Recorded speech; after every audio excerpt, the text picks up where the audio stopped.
Hello, beautiful human. I'm Zach, that's Stanley. Welcome to the studio, Rockstar. It's giving Rockstar. It is. Shush, you guys. I'm going to come in here every morning. What a boost. And it's not just the stash you got going. It's the energy you're protruding. Like, there's an aura happening here. Okay, thank you. I don't know. Maybe it is the Tash. By the way, it's proudly Simpson. Hello. Yo. So what's the deal? Is the mustache like a very strategic decision? No, I mean, there was I'm 28, it's a large portion of my life where I couldn't grow facial hair. And now there's a tiny bit and I'm really embracing it. But no, this is where I'm at in my life. How does one realize that they can now grow facial hair? It starts with, how does one realize that they can now grow facial hair? I love this is where we're starting. Yeah, it goes with you just letting it go, right? Yeah, a little bit. I think, yeah, just kind of embracing it a little bit. How does it feel? Good, yeah.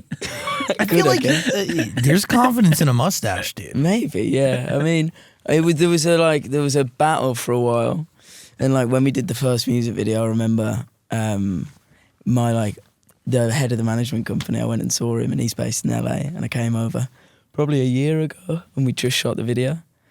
And I was like, oh, did you see the video? He was like, yeah. He was like, yeah, it was great, but I don't know why you kept that mustache on. I was like, oh.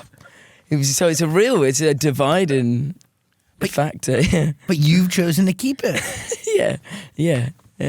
Interesting. Yeah. Interesting. So, how's your facial hair going, by the way? I mean, because dude, you're quite clean shaven here, but I can tell you. Honestly, you could grow it out. No. I cannot grow out a full beard, but I can grow out something that is very like narrow. Yes. Yeah. It was patchy for a long time, and then I reached a phase in life where the patches, like the bald spots, they chose to grow in. Amazing. And find themselves. It's horrendously ugly, though. No, I think you'd rock it. No. Have you tried it? Have you like?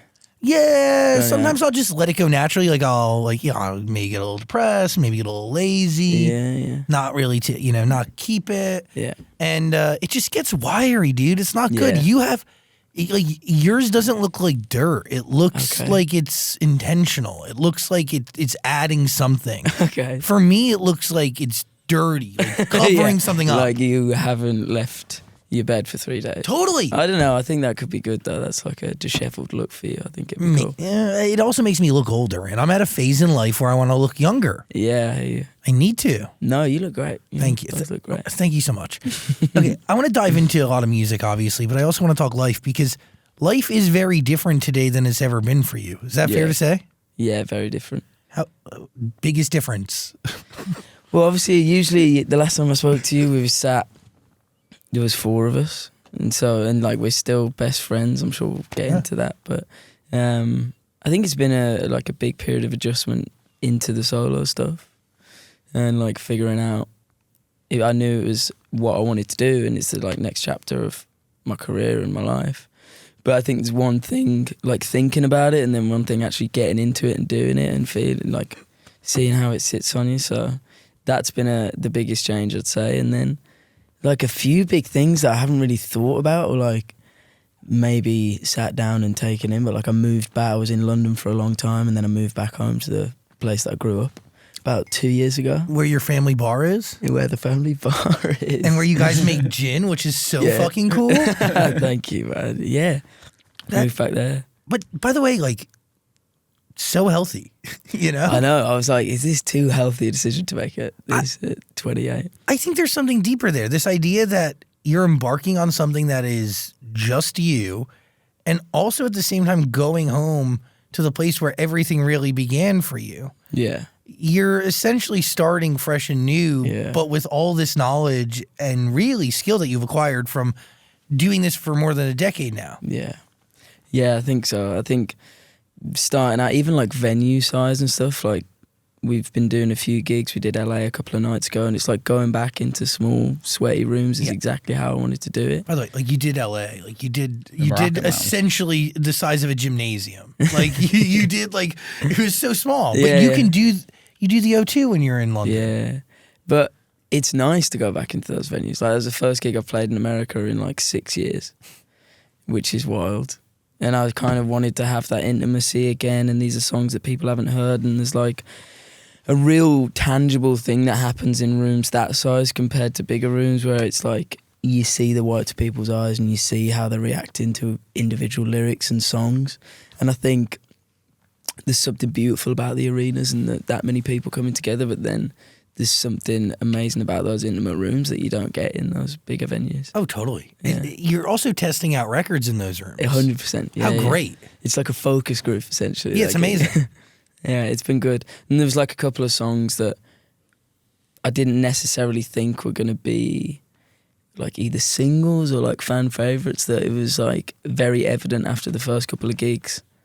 Oh, they like that one. And then it kind of came into the mix as a single.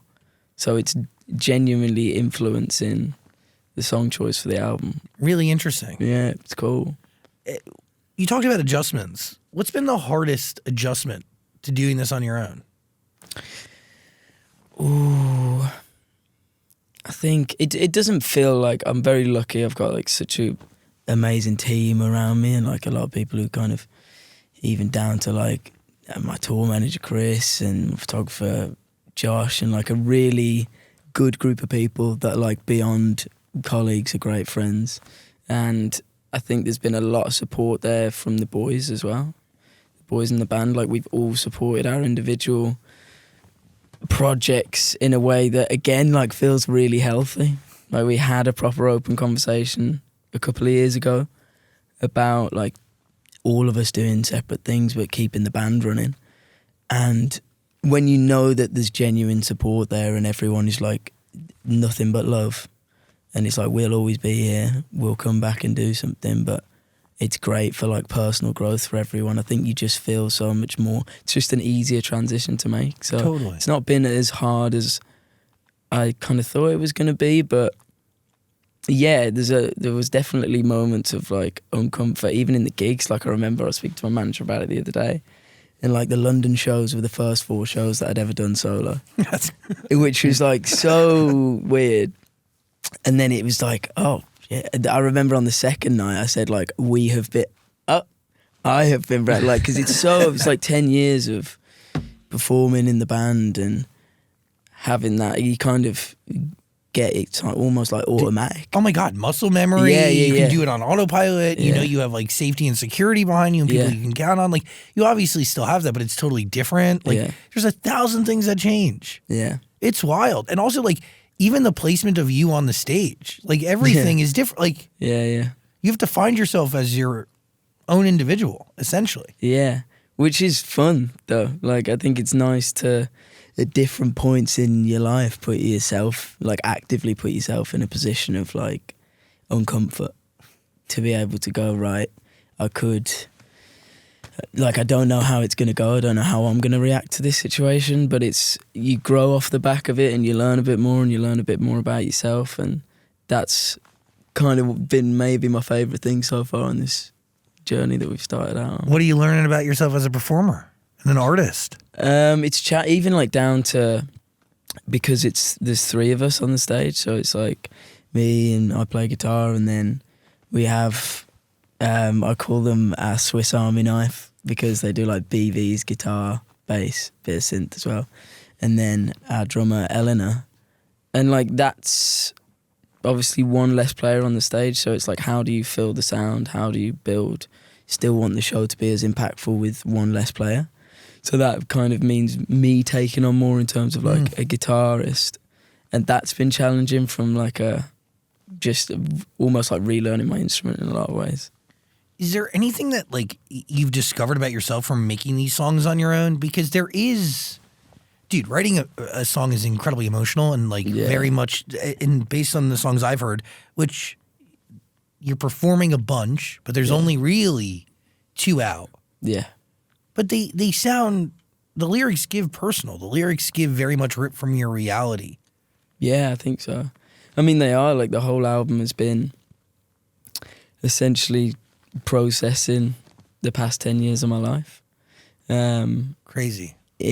Which has been, like I've done that in the band, and when we write together you do that, but I think it's a lot more insular when you lock yourself away and do it yourself, and also the fact that it is like just me doing it. I kind of feel like I owe it to myself and to the fans to be a bit more honest and a bit more personal, and kind of draw on all of the real life situations that I've been through. And by doing that, it's like scary at times, but it's also super cathartic and it's been a really like therapeutic process in a lot of ways. How do you even start that? Like, do you start by just sitting alone and trying to write a song? Yeah, I'm really bad because like I've written, obviously I feel so comfortable with the boys when we've written, and then I write on my own a lot, but there was a lot of songwriting with other people, and I found my people that I like working with, but also the process of like going in to meet someone for the first time and being like, here's my soft story, and you've just met them, is like, that's such a hard thing to do. So hard. I think for a while I did just, I kind of prefer writing by myself and then bringing it into people. So is that how this, I mean, there's going to be an album that's coming, obviously. Yes, yeah. It's on the way. It's on the way, yeah. Have you figured out what this album's story is yet? Like, are you at that phase of the process, like where you know the story? Do you know what I mean? Like, obviously, the last 10 years are a part of it. Yeah, I do. I've got like album title, the album's done. Like, that's finished. Yeah. The last couple of songs are going into mix and master now, but like, the whole album's done. I wanted to like have the album done before we even got into the first single, so that I kind of knew where we were going stepping stone wise. So how do you know this thing? I want to talk about how you make it and where it starts, but like, how do you know it's finished? Because I tried to write a song the other day and I was like, nope. That is the right barometer. I have not got it in me. I'm like done with writing. I was like, that is terrible. Adele operates the exact same way. Yeah. Like, she'll sit down and try to do it, and then nothing will come out, and that's how she knows it's done. It's crazy. Yeah, I think you just hit a point where you're like, I either feel like I've exhausted all of the stuff that I had to write about, or like, you've just spoke about everything that you needed to, which is nice. And I think I'm at a point now where I'm like, I used to put a lot of pressure on myself between albums and between writing to continue writing, because I was really worried that I'd lose it and I'd be like, I'm never going to be able to write a song again after that, or like a muscle, it could go away. Or it'd like, I'd just really fall out of the ability to do it. And then I think like just through working with other songwriters, and then also like personally, I was just like, no, I think the best things come when you take all the pressure off and you don't sit and be like batter yourself every day trying to write a song. Like, just go and live life, and and then hopefully I'll actually have some stuff to write about after it. You gotta live. Exactly, yeah. Art imitates life. What would you say is the biggest differences between your solo music and then the Vamps music? I think like stylistically it's very different. So like the influences that I've drawn on are bands that I grew up on a lot. So a lot like Queens of the Stone Age, and a bit more of like a rocky influence. So again, and that's like stuff that we've kind of touched on in the band, but we have such a different range of influences that the band was always like a melting pot in the best way. Like, it was all of us drawing on different points and like musical influences, whereas I can really dive into what I grew up on, and I think that's like the production and the sound difference. And then I think lyrically, like you said, it's a much more personal album than one that I've written, and songs wise it feels like that as well. Hello, beautiful human. Every year, millions of gamers experience IGSS, inadequate gaming setup syndrome. Luckily, a cure has been found. You have to go beyond with the Vibrasonic mattress by Beyond Sleep. This thing has 6 built-in subwoofers, USB ports for charging, LED lights so you never stub your toe. It gives you an acoustic massage when you want it, plus adjustable degrees of comfort. This right here is the best way to game ever.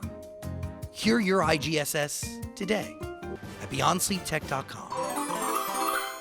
So how does a record start? Are you writing lyrics with nothing? Or are you just starting with a guitar? Like, are you starting with a story that needs to be told? I'm very like, I think if you start mumbling stuff, there's a couple of songs that I've started purely off a lyric that I've had, and then I've gone up and wrote it. But a lot of it is like sitting at a guitar or sitting at a piano and you start mumbling, and then a word will come. And I've spoke to a few people about it, and it's like, it almost feels like that's your subconscious saying like, that's where what you need to write about or where you need to go. So it's half of it, you're like maybe not sitting down with the intention of writing about something, but clearly you needed to because it was in your subconscious. Or we're going to talk about Picasso. We're going to talk about Cry at the Moon, but I want to talk about Carpet Burn. Oh. Is that a real record? Yeah. Is it going to be on the album? Yeah. Yeah. How have you heard that? I mean, I don't know. You have crazy fans that film everything you ever do. Yeah. I'll send you that. I want to hear it. Yeah. We're lying, counting the scars. This one was Carpet Burn from fucking in my first car.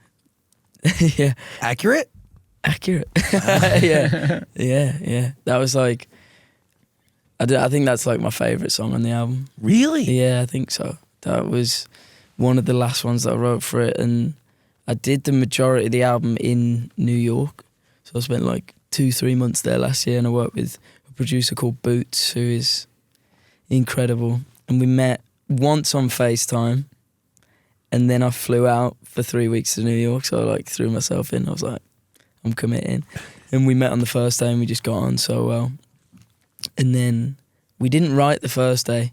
We just kind of caught up and we spoke. And then I went back to my hotel that night and wrote Carpet Burn, and then brought it in the next day. He was like, sweet, perfect. If we keep doing this, this will be fun. Okay, so where are you at mentally when you write Carpet Burn? I don't know. I think there's the lyric in the chorus is like, I'll take every moment I get, but it gets me down that I didn't know you before we met. And I think it's that it gets me down that I didn't know you before we met was the thing that I was like, that feeling of when you meet someone or you find someone and you're like, I'm so glad we met now and it's perfect, but you almost feel like you wish you would have had them for like earlier. And do you know that feeling? Yeah, totally. Yeah, you were like, oh, it would have been great to know you for like 4 years earlier than this. But I'm a big believer in like timing and meeting someone at the right place in the right time. But I think everyone has that where it's like, that's your person and it feels like you could have spent as much time with them as possible. Do you write this about someone? Yeah. I think all of the songs are about like, very personal and like stories of my life, yeah. Do you play Carpet Burn for the person it's about? Yeah. I think, but I don't think there's like anything too. She was fine about it. It was fine. Yeah, it wasn't. I always am like a bit nervous about playing songs, but I also think you should absolutely play them to the person before they come out, so they've got like a heads up. But again, there's personal stories in there and personal lyrics, but I also think that feeling when I play it to people, that's the one that resonates with people a lot in terms of like, oh yeah, that I've found my person or I met this person and I wish I had more time with them before. And I think it works on like so many levels, be it friendship or like a relationship or a family member, whatever it is. So I think that's the aim, is always to like write a song that comes from a super personal place, but feels like it can live beyond that and it kind of relates to as many people as possible, really. That's art. Starts personal. But do you make this stuff for you or do you make it for other people? Me, I think. But that feels like really selfish for me to say, which is super weird. But I think there has to be like an insular moment early doors of like, and that feels like the only way I can do what I feel. Like a few years ago, like midway through the band, I remember thinking, and we had a conversation about it and being like, if we love it and we're super proud of it, like, then that's all you can ask for, and it feels like you're bulletproof at that point, because whatever happens past the point of getting those songs out there, if you've poured everything into it and you know you've done the best that you can and you love the end product, then I think that's what it's all about, is making something that you're super proud of and then hoping that, like, yeah, it'd be great when people connect to it, but if it's one person, if it's however many people, you know that you've made something that you're proud of and that you love and you can stand behind. Besides pride, did you set any creative goals before making this album? In terms of like wanting a certain sound? Things that you wanted to challenge yourself to achieve, things you wanted to go after, things that you had been manifesting? Because you said something earlier too that's like, it's interesting. You can dream about something, like manifest or like think about, you know, the moment that you have your own solo album. And then doing it is different. It's still somewhat the same, but it's also very, very different. Yeah. The reality versus dreaming, like the execution versus Yeah, because the it's always over manifestation. there when you're thinking about it. It's Totally. always like, oh, it'll be cool. It's a It's blue on the sky way. thing. Yeah. And then when you dive into it, I was never like a big manifester. Like I think I don't know if that's because I'm British and we're all really cynical and we're like, no, you downplay things. That's what we do. But yeah, I think maybe like subconsciously it started to be more of a thing of like, I want to play this venue, or like or just being a bit more like having those like affirmations, self-affirmations. And we were talking about it the other night, like people are so quick to say negative manifestations in a base, like, oh, I'm bad at this, oh, I'm like not very good at that. And that's you like negatively putting that out and like almost compounding it. Totally. That energy breeds more of that energy. Yeah. But I never really like thought about that until probably the past like year or so. So it started to be a bit more of a positive. I haven't like it's gonna sat change down your life? My God. and like properly manifested before. But I guess none of this is necessary. is this not a No. necessity during manifesting? No. What are you thinking? How long have you been thinking about the solo career? Like, are you like with the band a couple years ago thinking, would love to do this by myself one day? No, genuinely, like those boys are my brothers. Like I love them, they're family. I enjoy every moment that I've had with the band. I feel so grateful and lucky to have met them and like have them in my life. And we speak all the time. We caught up, the four of us, the other day. And it was never like when I was starting music, I was always like fans of bands and wanted to be in a band. Like that idea of like touring and making music with your best friends was just like the best thing in the world to me. So I was never like, I want to do it by myself. It was more of, I started writing a couple of songs after our last album. And I think all of us were kind of like, we'd done quite a few albums in quick succession. And I think all of us were kind of like, it'd be nice to kind of give it a bit of time so that when we write the sixth album, we've got loads to talk about. And then I started writing a couple of songs and they just didn't feel like they didn't feel right for the band, and they felt a bit too personal to give away to like or pitch out to another artist. So that was actually the like catalyst. It was like one or two songs that I was like, oh, maybe I should start writing a bit more. It wasn't like I sat down and was like, right, I want to do a solo thing. What pushed you initially, though? Genuinely, those couple of songs. I think I did like one or two at home, and then I came out here. Actually, I like came and did a writing trip in LA, and I met Andrew Wells, and I worked with Andrew Wells for the first time.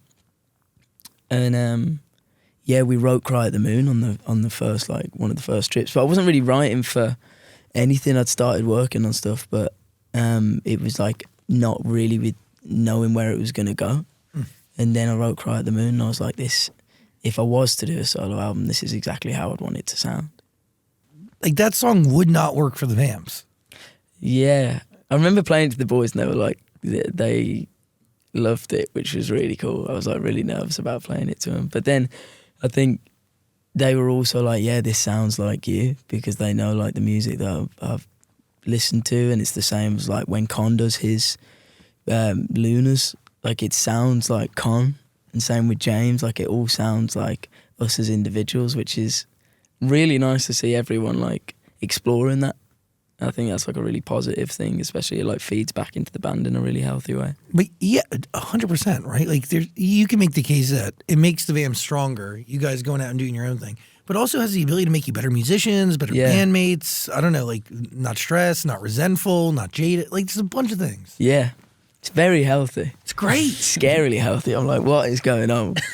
Yeah, it's nice. It's nice. I'm not used to this level of health. Yeah, it's good. I was like, oh, well, maybe we're growing up. This is weird. Picasso, that is about a relationship, right? And like, I don't know, it portrays a relationship, but like very much in turmoil, correct? But it's also beautiful. Yeah. I mean, it's like that one's maybe like a collection of a few experiences. It's more about meeting those people that, you're kind of like drawn to the wrong things maybe, and it being like knowing that something's bad for you and not great, but then also being like maybe that's what makes it great at the same time. And yeah, I feel like everyone's probably had that moment in their life where they've been in something a little bit. Oh, 100%. Yeah, yeah. So it kind of leans into that a bit. Something you know is unhealthy. Yeah, But like in moments, it could be beautiful. 100%. Like the highs are high and then the lows are rubbish. But yeah, I think that you stick in it for those, like the highs, you stay for those amazing moments. But it takes a bit of time and then you come out the other side and you're like, oh, that wasn't great. And kind of helps shift what you know you want moving forward as well. It really does. Yeah. Where are you at mentally, though, when you write a song like that? Is it looking back at past relationships while being in a healthy one, or? Yeah. Or like having a bit of space. And I think that makes it easier to write about. And I also see them as like big bookmark songs as well. And like it can kind of like close the door a lot more easier than just either, for me anyway, like speaking about it. So it's being able to look back on something and get to the end of the song and be like, cool, that feels like I can close that door and kind of move forward in a different way. Do you feel like a lot of this was because or made possible by the fact that you chose to move home and kind of do a fresh restart? Because I keep thinking about like your move back with your family. That's that's great. Again, too healthy, but the right. Yeah, it was right nice. thing. And like moved, like, like I said, I was in London for years and then I kind of like got a house in Birmingham where I'm from and I'm like 10 minutes down the road from my parents, and then also there's like the rest of my family and then my friends that I grew up with. Great. And it's like, I don't know, for me, I've always loved that like slight separation of being able to be like, this is music and this is everything that I do, but then also be pulled out. Like I'll go home and speak to mates and start speaking about music and they're all like builders, like they're all in very different industries, and I'll start speaking about a tour and they'll be like, oh, okay, cool. Shut up, like no one cares. And I'm like, oh, this is exactly what I need. Like, I don't want like an echo chamber around me. I want people who are just like, normal, real people. And I think going home gives me the space to kind of ground myself, which then in turn helps my creativity in a big way. Yeah, it's really a life changer. Yeah, it's mad. It's been lovely though. It's been really, really nice. The pace of life's really nice, and yeah, there's moments where I get like itchy feet because like I was used to living in London for a long time and I toy with the idea of going back. But like where I'm at now, I'm like really happy being back in Birmingham and spending a bit of time. And who knows where I'll end up after this. But at the moment, it's always going to be home. Do you know what I mean? So there's a comfort there. I don't know. Like you can be anywhere when you need to be there, but there's only one home. Yeah. So Yeah. it's interesting. How do you know a song is done? An album's done when you have nothing else left to say, but how about a song? A song could kind of be like, you can go on forever. Yeah, I was just about to say that. Like there's certain songs in the album that are like mix 95, like stupid mix, just because I'm like, oh, could we tweak that? And I think you can do that for eternity, so it's about being able to like put a bit of space between yourself and the song. So yeah, I just, you know what I would say, I know when a song's done when I'm like, I listen to it and I don't think about like the mix or the production or the vocal, and I just listen to it as I feel like I would if I'd never heard the song before, and then I'm like, okay, cool, I'm done with that, bye, get off my laptop. Are you focused on how this album is going to flow, meaning the songs together? Or is it really about each song doing its own thing? No, I really want it to be cohesive. Yeah, and like a journey and the ups and downs, even down to like, lyric, down to like feel of each song. I've been doing the track list and like we finished off the last song of the album whilst we were in New York, played New York a couple of nights ago. And the day before we finished like the last song of the album. And then we sat with me and Boots and Joey, who's engineered the whole album. And we just were like, oh, maybe that should be track 2. And then we got into like track listing conversations. But yeah, I definitely want it to be out in the way that I want it to be listened to. And that's why I've always been a fan of Queens of the Stone Age. The first album that I really got into was Songs for the Deaf. And it's like, you need to listen to that album in that order. I think that's nice because you like dive into exactly how the artist wanted it to be heard. It's an experience. Yeah. do you really just work on it with 3 people? Was it Boots, Andrew Wells, and then that engineer? Yeah, Joey engineered the whole thing. There was a couple others. I did a couple of other sessions towards the end. So like Ina Rolton came in, and I'd never worked with Ina before, but I'm a huge fan. I was a huge fan of hers for so long because I think she writes just beautiful songs. And she'd also like the songs that I'd heard. I'd loved her solo stuff, and then like a lot of like big dance songs that are like have beautiful lyrics to me. And she was in London for like one day, and we ended up working together, and that's who I wrote Picasso with, was with Ina. Oh, wow. And she ended up being a really like integral part of, even just as a sounding board. Like I ended up sending her like a few songs I'd written by myself, just purely to be like, what do you think of this? And like, she's amazing. I can't speak highly enough of Ina. So she came in and wrote, like, we co-wrote 2 songs for the album. And then a couple of other people, but that's it. I've kept like the team really, I've tried to keep the team really small throughout the whole thing. Yeah, tight. So you can be vulnerable and, I don't know. Like, Yeah, it's share without fear. yeah, and then like even down to sound, it keeps it a bit more cohesive. But yeah, I've never been a big one for like having loads of people in the room when you're writing those things, and that's why like me and Ina would just sit and write around a guitar and keep it very low key. That's really cool. Yeah, it's nice. It's nice. How'd you get better as a songwriter from making this album? Like, what'd you learn from these people?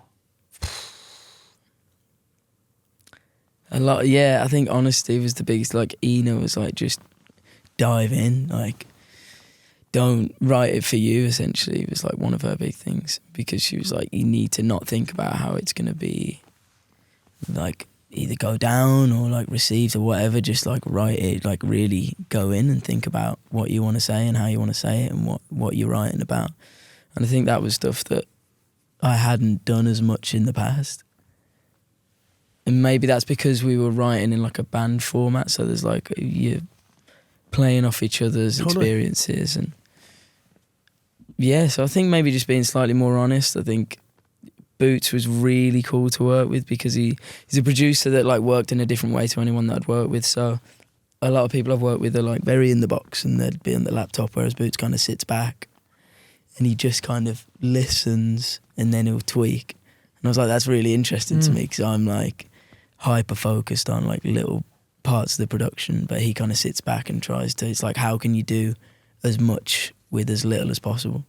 So the elements that are in there feel big, or they don't need to be dressed up as much because they're important and they like serve the purpose. It also feels real. Like it feels all real instrument driven stuff. Yeah, we got a load of really cool players on it. Like a guy called Freddie Sheed came in and played a lot of the drums on the album. A guy called Wolf who did the drums with, like Boots did, Beyonce self-titled, did a load of songs on that, and Wolf played the drums on those as well. So I was like lucky to be surrounded by amazing musicians throughout the whole process. Couple of like Lolo Zawai came in and did a load of BVs on Picasso actually. That's really cool. Yeah, that was cool. I mean, in that moment, like, you know, people don't need to really, they don't work with anybody and everybody. So like real recognizes real to a certain degree, and there's a belief in the project and what you're building. Hopefully, man. Yeah, fingers crossed. It's nice. What are you thinking, Daniel? Have you guys found it hard to break into the American market? Because like Zach said, you're playing massive venues in the UK. You guys just had like a 10-year anniversary tour. You didn't even come to America. No. Why is that? I think we always, like, we loved it over here. We did like two or three tours over here. And I think it's so different to the UK in so many ways, in terms of like, you really have to put the time in. Mm-hmm. And like, I think a lot of international artists like come over here and you don't realize until you do it, and you like in the back of a van doing radio tours and like drive into I actually, like at the New York show, a guy came down and afterwards I was like, he was like, we actually met like 6 years ago. He was like, you played a karaoke bar for us like 8 years ago. I was like, I remember you as a chicken wing and karaoke bar. I was like, yeah. And it was like, you have to do that. Do you know what I mean? I don't think you realise that until you come over here. But yeah, we were in there with like a random family who had no idea, and I felt like we're ruining your chicken meal, like chicken wing. Were you there for like a evening. radio station or something? Yeah, it was like a radio station thing, and there was like water dripping from the ceiling, and it's like the whole thing, and like the backstage was like next to the bins, and he was like, "I'm so sorry," and I was like, "Dude, it was character building. We needed it. It was great." Yeah, it was good. But no, I think like on your question, we came over and spent a lot of time, but I think because we were all based in the UK as well, like I think we just wanted to like get home a lot of the time, and we always enjoyed it, but it's just putting the groundwork in for us. It was so tough, and there was a lot of other areas that we wanted to go to as well, and it's just like finding the time. I think we do want to come back here as a band. I definitely want to start doing more over here, especially because it's been so important in the album writing process, like New York in particular. It also couldn't be more different. Yeah. Like the way you build a foundation here, the way you build relationships, like all that work you just talked about, like that's, Yeah. I mean, you've been doing this for 10 years. Yeah. In the 10 years you've been doing this, we've seen probably 2 seismic shifts. Yeah. I've been doing the show for 17 years. I've witnessed too many seismic shifts. You know, like from radio, like from CDs, radio, streaming, from fucking, like, dude, the Tastemaker's no longer radio, you know? And to a certain degree, Tastemaker is streaming only to a certain degree. It's really the people, you know? Yeah, which I think's amazing. Yeah, it's a Like, I totally like that different shit. flow. Yeah. I think it's like, like you say, if people latch onto it, they're the ones who are going to make a difference, which is how it should be. That's it. It should be driven by what the people like. There shouldn't be like those powers that be that can really have an influence, and I think that's really nice. And it also gives this like it's so much easier to get to those people, and like the platforms now are like you can really lean into them in a really interesting way. I think there's a lot of like, I think it splits people where music is at the moment. Totally. But I think if you're an up and coming artist or a new artist, it's there's a lot you can do in a really interesting way. So democratized now more than ever before, right? Like anybody has the opportunity to have a hit song, whether the song is finished or not. You know, it has the ability to grab traction and really grab ears and do its thing. And yeah, like dude, places like Amazon Music and all the other streamers, like we matter very, very, very much. But the thought of having to go back and play the Running of the Chihuahuas in Chattanooga, Tennessee. Listen, we had some great times. Oh, yeah. That chicken wing bar was great. We got wings afterwards. It was good. So shout out to them. Were they free or did you have to pay for them? No, we paid for them. I swear to you. That's crazy. But I remember it so vividly. So on brand. Yeah. So exactly the way that would go down. Yeah. And it was after that, you guys were like, yeah, America's not for us. Yeah, we were like, maybe we'll stay over there. Yeah. Oh, but maybe back at home we get Nando's that we sell at the O2 and not like you don't even think. Yeah. No, it genuinely those like I think every band has those stories. Like you should have those stories. I think you have to do that. And you like in some shape or form, like you have to go and do like put the work in, and they also end up becoming like the moments that bond you so much, because we come out of that and we're like, we're tired, we've been driving all night, we've just played to a family smashing some buffalo wings. How do we see like? But then you're so delirious and you're like, you just end up having like it becomes the most funny story that you've got, and it's like really bonding. Yeah, as hard as it was, we kind of made the best of it. That was the beautiful thing about being in a band with like your best mates. Who like we could be anywhere and we'd still have the best time. We literally are. And genuinely best friends. Yeah. Like that's I think very special. And when I like just kind of refresh myself on your origin story, because it's been a second since you guys came on the show. It's like it started with James wanting to do this thing, had managers, finds you, and then you end up acquiring the rest of them, and the rest is history. Yeah. And like I think the fact that we're all from like 3 hours away from each other. Wow. So there's like no real chance of us like bumping into each other on the street or playing a gig together. And then you're into the territory of like, how are we going to get on? Because we're from such different places, and everyone just like locked in Figured it straight out. away. Yeah, and I think you're all like, you love music, you're chasing the same thing, you're doing it together. There's like a real camaraderie there, and we've just, I don't think it's so hard to like describe because you do all of those things together. That it's just a bond that is like different, and you share all of those moments. And you can't speak to anyone about it in the same way that you can within the band. Totally. And like we were best men at James's wedding, and that was like, yeah, that was amazing. That's really cool. And you guys together build this foundation for your lives that will, I mean, none of you can shake it. It's a part of you forever. Yeah. It's really cool. Yeah, thanks, man. No, it's special shit. Yeah. You'll never share that with anybody else. Yeah. It's cool. Yeah, it's wild. They're my It's boys. wild. They're my boys. Yeah, you think about that. Like, there's so many people who have, like, done that forever. And there's a way to keep it going in the right, healthy way. Yeah, I think like space, and like also recognizing that we are all like moving through our life, and it's really nice to build your own like lives outside of the band as well. Yeah. Well, and by the way, something the band gave you, right, is this life. And you deserve the opportunity to build it. Yeah, 100%.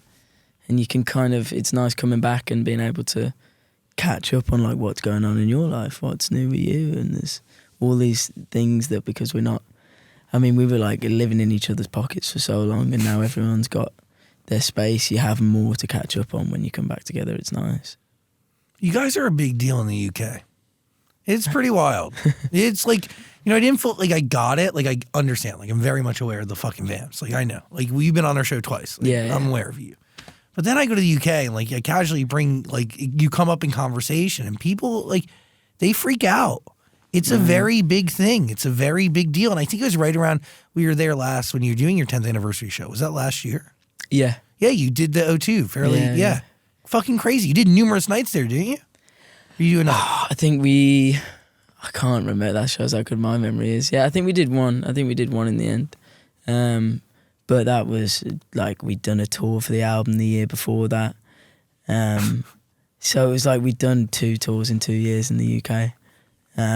Yeah, man. I mean, we were so lucky. We were so lucky, and that's like down. The fans have been amazing. That's a part of people's like DNA, their musical DNA, their childhood, their life. They've shared so many memories to that music. It's really fucking cool. Yeah, man. The first time you came on our show was in June of 2014, and you were promoting my Somebody to You God. featuring Demi Lovato. That's crazy. Wow. You were wearing a fedora in that interview. That's a shame. Oh God, I don't want to see that. That was in our New York studio. That's how long ago it was. Wow. So what's that? 10 years, right? 10 It's been years. 10 years since we first 10 talked years. to you. I've known you guys for 10 years. Yeah. Wild. Like Yeah, that- man. That's crazy. That's insane. Yeah. Yeah, it makes me nauseous. Makes me nauseous. Holy Grail. That's another record that is not released, coming on the album. Yes. Yes. But you're performing it, right? You've been. I'm talking very weirdly today. I think it's you're because not. I chewed doing gum great. for the first time in a long time. No, you do. Like, I'm doing okay. genuinely, Wait. I was thinking this on the way over. Like, 1, thank you for having me back. 2, I always love coming back. I genuinely think you are one of the best to do it, because you like, I just love doing interviews with you. I think you're amazing at what you do, both of you and the whole Thank you. team. Like, yeah, it just feels like you really care about what you do, and We do. can't speak highly enough about you. I guys. really thank you very Yeah. much. I really appreciate Yeah. that. Do you get nervous before you perform? You can be honest. Sometimes. Yeah, sometimes. Nerves matter. Like, I think it's okay Yeah. to get nervous because it That's means you what I give a was- shit. Yeah, because it's like on a tour I'll be doing, I don't know, like 3-4 shows a week. Like, you must be doing Oh yeah. like so many shows a week, Yeah, we'll do 5. 5 a week. Yeah. And do you still get that same Yeah, every time. slight nerves? Yeah, It's mad, isn't it? it's crazy. Yeah, and it does it. But I think that also shows that you're doing the right, like you're in The right thing. the right thing for you, because you're like, yeah, you do care, and it should never feel like too comfortable. That's God. like the enemy, I think. And it goes away, you know, once you start going. Like, Yeah. but it's just like leading up to it. You know, there's a little nerves. Yeah. But it's Yeah. good because you can like channel that. There's been gigs that I've done where I don't feel hugely nervous before, and I go in and I feel like I'm missing that extra.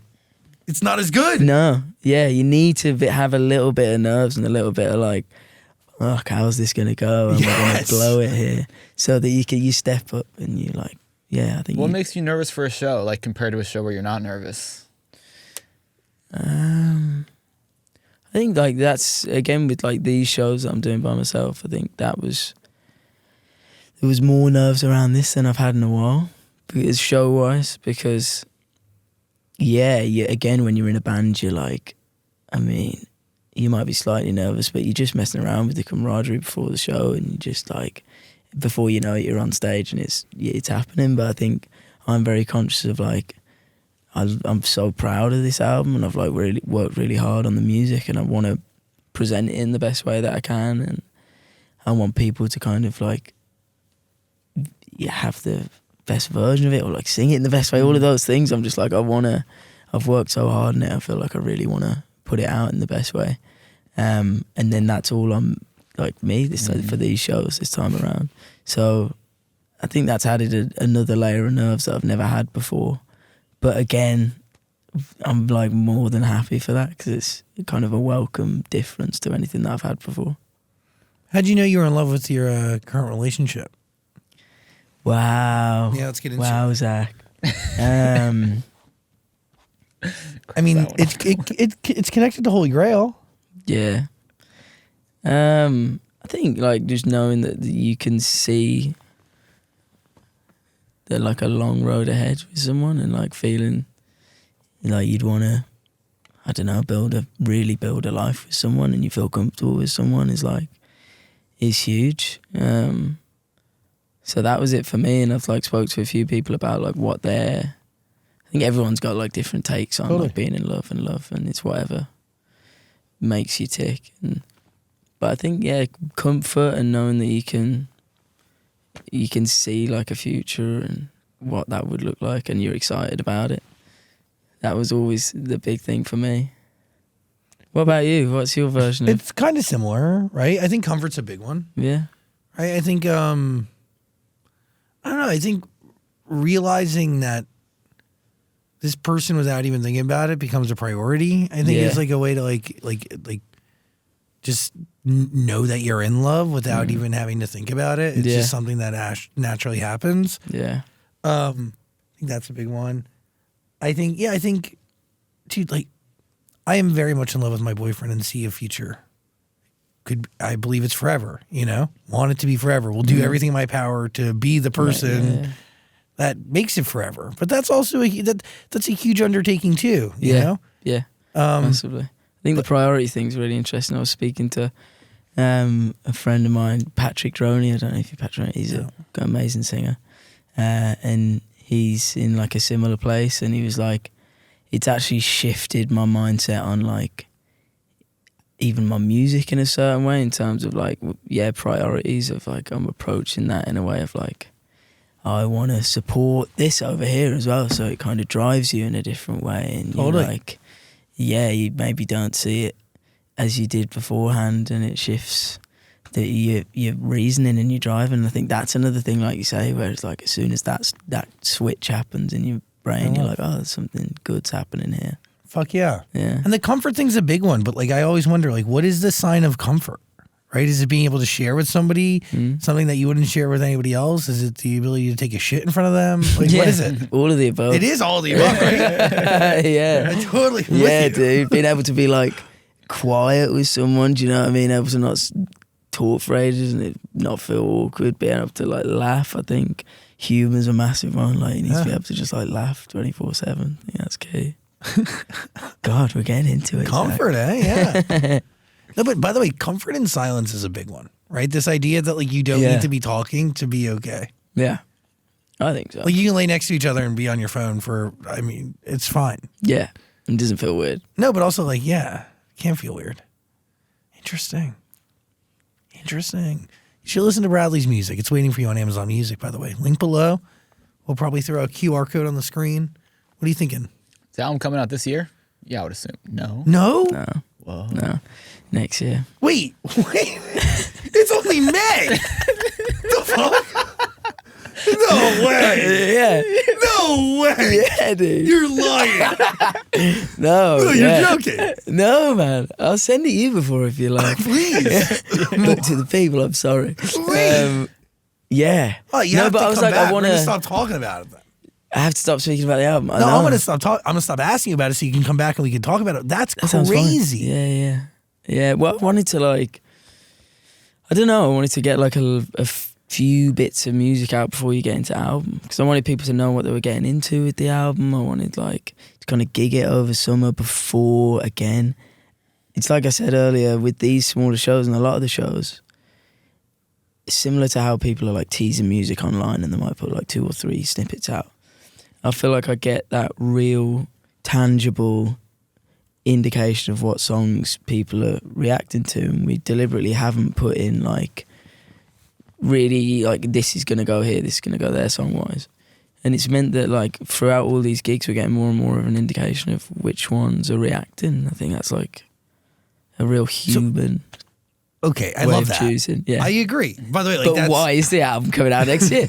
no, but I think that's the right way to do it. Like, dude, Neil Young would do that. Like, he would only hold shows where he'd play new music, and he would just gauge interest. But obviously, the times are different, right? This thing exists, and I can film it, and it exists online forever. But it is I think that's the most beautiful way to do it. It's fucking sick. Yeah. So my question to you is, how many songs are sitting in this bucket that can make it to the album? Because is there still potential to cut things, or is it fully like? Do you get what I'm saying? Yeah, it's done. It's like I've got the Okay, so everything is all done. You're just choosing not to give it to us. Yeah. Okay, got it. Cool. essentially, cool. yeah. That's cool. exactly what I'm doing. Sick. So you're gonna go gauge the songs, but would you make swaps? Yeah, there was one that I think after Picasso, I hadn't intended on it being a single, and then just from like the live reaction, I was like, I think we should put this next. Got it. So it's like it's definitely like influencing what we do. But yeah, I just wanted to like kind of build towards the album, and yeah, to be fair, I didn't get the last song was done last week, so it wasn't like done. So it still needs to be mastered and the vinyl and all of that stuff. Like that takes a minute, but yeah, I just want to kind of build to it. Yeah. I'm here for it. Thank you, sir. I'll come back and speak about it if Thanks. you have me. Of course. I'll follow along. I'm along for the journey. I'm invested. So these upcoming shows, is it the full album start to finish, or will you sprinkle No, in? we've kept like 4 off the set list, so a good chunk of the album, and then a cover. a cover? Yeah, so that's the set at the moment. But I am like starting to get to the point where I'm like, right, I need a longer set now. I know that's Like, so. I don't think you got enough for that. Will you do a Vamps song? Yeah, I think so. I'd love to. I don't know which one I'd do yet, but yeah, I want to bring that in at some point. I haven't been doing it up to this point. I've been doing a cover of Whitney Houston, Dance with Somebody, Oh, interesting. which we've managed to stretch out to like 15 minutes, so the set feels way longer. Wait, you do dance with somebody for 15 minutes? Yeah, it works. It's a great song. 15 minutes of Whitney Houston covers? maybe 10 minutes.